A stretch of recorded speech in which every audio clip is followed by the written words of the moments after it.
Hello. Today I am going to spill the beans. I am going to explain how exactly I drew this. First thing I did was wake up. You can not wake up if that's your preference, but I did. Then you need to look into your stash of sketches and choose a sketch to work on. So the sketch you're seeing right now is not how it looked at first. This is more of a refined version of it, but usually I just push the sketch to a point of, enough clarity where I know where everything's gonna be. Yeah, I just don't really put too much effort into the sketch, but yeah, just enough to really tell me where everything's gonna be. The sketch is the important part when it comes to construction. You really need to get the construction, the perspective right, because you're building the foundation of the whole illustration, and you need to be sure to build the foundation right so then the walls aren't crooked. So that's about it. That's how as far as I go with this sketch, because I use this sketch as guidelines for the color, so I don't really need to refine it further. If you do line art and you like to do line art, then maybe you want to refine the sketch further. And now we're gonna move on to the color. So starting off with the color, you just need to put on big blocks of color. That's what I'm doing here. You don't need to get any details down, no refinement, nothing, just color, just straight up flat colors.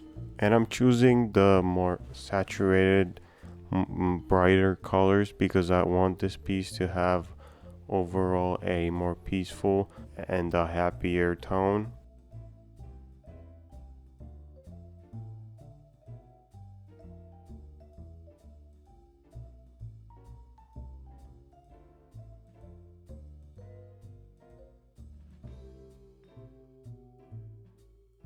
So here I've started finding the center of attention, which is the cat. This whole thing is about the cat. He is praying at the altar with the three huge cat golem statues. Is it a golem? I don't know. It's a statue of a cat. That's what it's supposed to be because it's a cat praying site. Yes. Anyway, I've started refining the cat. I've started thinking about just overall how to make him stand out. And that is by his robe or the cloth around him to be in contrast to everything else. And I kind of played around with a bunch of colors, but I finally landed on orange. I know, original. This is where I decided to put in more of a harsher light because I just wanted the illustration to have more contrast. And as you can see, like the silhouette of the cat really stands out from the clouds. So that was mainly my goal, and the main reason why I chose this kind of light, because yeah, it really worked in the end. So this is kind of where my colors went sideways. As you can see, I mean, it looks too blue. I don't know why it's too blue. I just pushed the saturation way too far and it just looks blue in the shadows. So yeah, I'll just end up turning that down a little bit, and it will eventually look better, but at this point it looked very blue. And I really hated these clouds that I put in earlier. I really hated them. I didn't like them at all. So I just ended up scrapping them and just looking at reference. Wow. Looking at reference is the best thing you can do, really, but I sometimes forget because I just go into drawing. I don't research references that much, but I would not say that's a good thing. So here I finally scrapped the sketch from the cat's face and started refining it with a lot of reference, of course, Because you don't want him looking inbred, you know. Nothing against inbreds, but I didn't want mine looking like one. And trust me when I say this, without reference, I can make even clouds look inbred.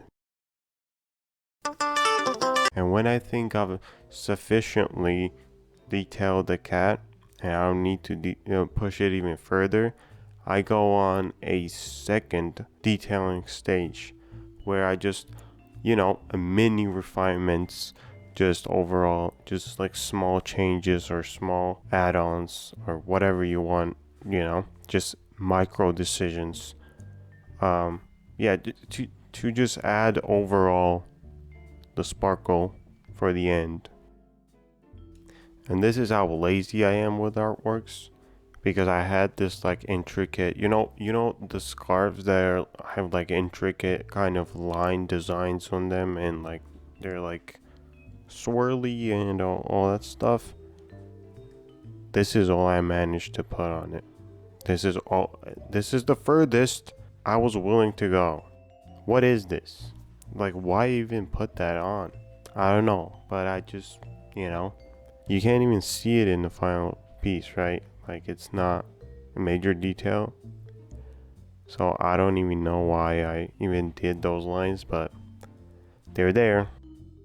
So that's about it. This is more or less the end of the illustration, where I just put on a lot more contrast, or what I think is a lot more contrast. Yeah, I just put way more emphasis on the cat because he is the focal point, and I just want more shadows, more lights. I just put a halo on him too in the background, and that was the furthest I went with this. Looking back on it though, I could have spent more time refining the contrast of the whole illustration, because it does seem muddy in the shadows. The shadows are very well defined, especially the cat, which is supposed to be the focal point, but the shadow side of his face and of his body are not very defined, and it kind of blends together. But I don't want to really go back to it, because whatever, we just move forward, one direction forward. And that's it. See y'all.